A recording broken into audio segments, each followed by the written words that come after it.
हाँ भैया, हाँ जी। दिवाली के दूसरे दिन जो गोबर का बना के जो गोवर्धन पूजते हैं ना, हाँ। तो पहले पूरे भारतवर्ष में इंद्र भगवान की पूजा होती। अच्छा। धीरे धीरे समय भी तो कन्हैया ने अवतार ले लियो। जब कन्हैया ने अवतार ले लियो, जब कन्हैया 7 वर्ष के हो गए, तो मैया यशोदा से बोले कि मैया मैया इन गैयन को खोल दे, मैं गैया चरावे जाऊंगा। अच्छा। तो मैया बोली कि बेटा तेरे नंद बाबा के 1 लाख गैया हैं और तू छोटा सा लाला है, कैसे चराए के लाएगो। तो कन्हैया बोले नहीं मैया तू गैयन को खोल दे, मैं गैया चरावे जाऊंगा। अच्छा। जब कन्हैया ने ज्यादा जिद करी तो मैया ने गैयन को खोल दिया। तो कन्हैया के साथ में 1 लाख ही ब्रजवासी ब्राह्मण लोग थे। यानी कन्हैया, हम ब्राह्मणों को ब्रजवासी बोला करते थे, क्योंकि ब्रज में जन्म लिया, वो भी ब्राह्मण कुल में लिया, वो भी अपना पुजारी पंडा बना के भेजा। तो 1 लाख ब्रजवासी थे, सभी के हाथ में डंडा थे और वो कन्हैया के साथ में गैया चराने चल दिए। जब धीरे धीरे दोपहर हो गई तो कन्हैया को लगी भूख। तो कन्हैया बोले कि भैया ब्रजवासियों, मुँह तो लग रही है भूख और मैं जा रहा हूँ घर रोटी खावे, तुम मेरी गैयन को देखियो। तो ब्रजवासी लोग बोले ठीक है भैया कन्हैया जा तो रहे हो पर थोड़ा नहीं जल्दी आइयो। अब कन्हैया जैसे ही घर पे आए तो क्या देखें कि जादना इंद्र भगवान की पूजा के लिए और मैया यशोदा 56 प्रकार के पकवान मिष्ठान बना रही। तो जैसे ही कन्हैया रसोई में आए और जैसे ही अंदर घुसे तो क्या देखें तो बड़ी जोर की देसी घी की खुशबू मार रही और उन भोग प्रसाद जो 56 प्रकार के बनने थे उसको देख करके कन्हैया की भूख तेज हो गई। और कन्हैया बोले अरे मैया मैया बड़ी जोर से भूख लग रही है, जामे तो एक पकौड़ी दे दे। तो मैया बोली लाला दूर दूर दूर। तो कन्हैया बोले कि रोजीना माखन मिश्री में गोदी में बैठा के खवाब है और आज कह रही है दूर दूर दूर। भैया चौड़ी रास्ता चलोगे सकरी रास्ता चलोगे? कैसे बोलोगे? चलो योगी ने निकलवाया है उसी रोड से ले चलते हैं, आराम से चढ़ी जाएगी ना, कोई न किसी के लगेगी ना, अच्छा जो खाली रोड है। तो कन्हैया बोले कि रोजीना माखन मिश्री में गोदी में बैठा के खवाब है और आज कह रही है दूर दूर दूर। अरे मैया क्या बात है? कि बेटा जय जय बाबा को भोग लगेगा, बाबा के लिए ये सामग्री बन रही है। यानी हम अपने छोटे छोटे बच्चों को भगवान से जय जय बाबा बुलवाते हैं, जय जय बाबा बोलो। तो भोग लगेगा, बाकी लिए ये सामग्री बन रही है। तो कन्हैया बोले कि अरे मैया जय जय बाबा। अरे मैया ये जय जय बाबा कहाँ से आ गए हो? जय जय बाबा तो मैं हूँ। ना है बेटा, तेरे से बड़ा एक जय जय बाबा और है, इंद्र भगवान, जो हमको बरसात करे, बरसात से हमारी खेती हो और खेती से हमारा अन्न हो और अन्न से हमारा पेट पालन हो। कन्हैया मनी मन में बोले कि जब मैया ने सबरी सत्यनारायण भगवान की कथा सुनाई दी और जाए अभी यही ना मालूम कि तेरे घर में अवतार कौन ने ले लियो और मैं जब मैया को बताना ना चाहूँ कि मैं कौन हूँ और क्या हूँ, नहीं हवाल कह देगी कि ले लाला सबरे प्रसाद है, तू ही खा ले, न ले लो। तो कन्हैया बहुत देर तक टड़ी रही। फिर कन्हैया ने वही बात दोहराई कि अरे मैया बड़ी जोर से भूख लग रही है, जहाँ में तो एक पकौड़ी दे दे। तो मैया बोली लाला तू नहीं मानेगो, तेरे चांटा मारूंगी, चल पीछे सरक।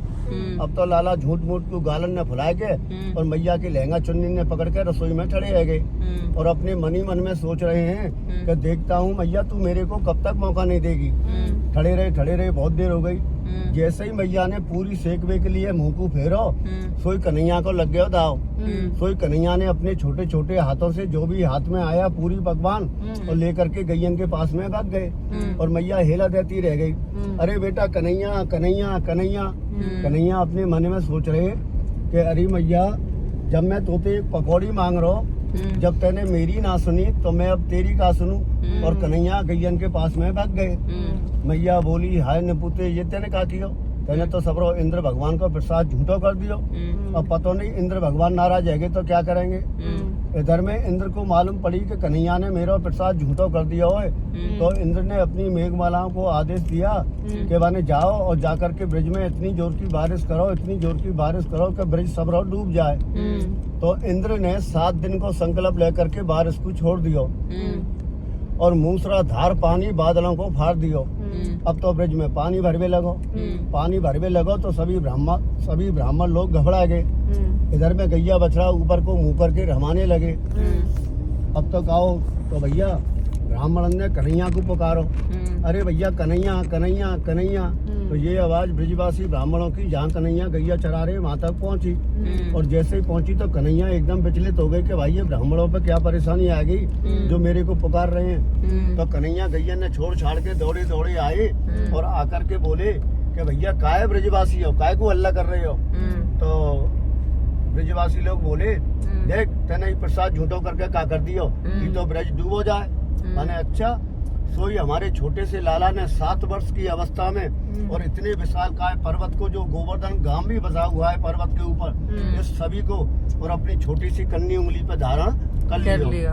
इधर में सभी ब्राह्मणों ने अपने 1 लाख डंडा लगा दिए और कन्हैया ने गोवर्धन पर्वत को उठा लिया। बोलिए गोवर्धन महाराज की जय हो, बोलिए राधा रानी की जय हो। ऐसे ही करते करते कन्हैया 6 दिन है गए भूखे प्यासे। जब 6 दिन हो गए तो भैया ब्राह्मण लोग बोले भैया कन्हैया तो 6 दिन है गए भूखे प्यासे, अब तू थोड़ा आराम कर ले। तो कन्हैया बोलो कि भैया ब्रजवासियों मैं अगर आराम करूंगा तो गोवर्धन पर्वत नीचे आ जाएगा।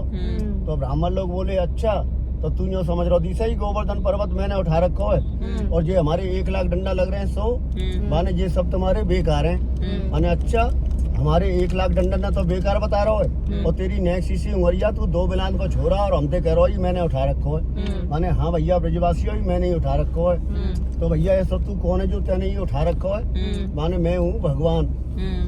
तो ब्रजवासी ब्राह्मण लोग बोले ओ देखो जब भगवान के मोड़े ये भगवान है। भैया ऐसा तेने क्या काम करो जो तू भगवान है। माने देख मैंने पूतना मारी, अटासुर मारे, बकासुर मारे। तो ब्राह्मण लोग बोले कि भैया या कारे समरियाते या टेढ़े समरियाते जीत ना सके। जब ब्राह्मण ने कन्हैया को टेढ़ो सूदो बोलो तो कन्हैया ने भी पलट के जवाब ब्राह्मणों को दिया कि ये ब्राह्मण और बंदर, ये ब्राह्मण और बंदर दोनों ऐसी जाति प्रजाति हैं कि ये अगर यात्री के पीछे पड़ जाए तो जो इनको चाहिए वो लेके ही छोड़ते नहीं, यात्री का पीछा नहीं छोड़ते हैं। तो कन्हैया बोलो भाई इनको दिखाना ही पड़ेगा। तो कन्हैया ने जैसे ही ने कन्नी उंगली को ढीला किया तो गोवर्धन पर्वत नीचे खिसको और जैसे ही खिसको तो सभी ब्राह्मणों के 1 लाख डंडा चुरमुर करके टूट गए और ब्राह्मण लोग घबरा गए। अरे भैया कन्हैया उठा उठा उठा। कन्हैया ने फिर ऊपर उठा लिया। माने देखा ब्रजवासियों ये मेरी उंगली पे ही डटे हुए हैं। अब ऐसे ही करते करते इंद्र को 7 दिन को संकल्प पूरा हो गया। तो इंद्र ने अपनी मेघमालाओं को भेजा, माने जाओ देख करके आओ ब्रज डूब गया होगा। जब इंद्र की मेघमाला यहाँ आई यहाँ देखा तो क्या देखें कि यहाँ पे धूल उड़ रही थी और बहुत जोर से धूप निकल रही थी। यानी कन्हैया ने एक बूंद भी पानी नीचे जमीन पे नहीं आने दिया। बराबर में अपने शेषनाग जी को लगा दिया। शेषनाग जी ऊपर फन करके जल को सोख रहे हैं। पर्वत के ऊपर चक्र सुदर्शन छोड़ दिया, वो जल को जला रहा था। अब तो भैया गाओ इंद्र की मेघमाला देखती रह गई।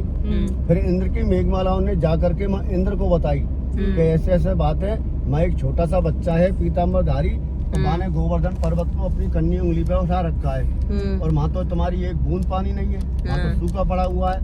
अब तो इंद्र भी आश्चर्य पड़ गए, माने ये क्या, एक छोटे से बालक ने मेरी बारिश को रोक दिया। तो इसका मतलब ये है ये बालक कोई साधारण बालक नहीं है, ये तो मेरे से भी बहुत बड़ा मानवतार है।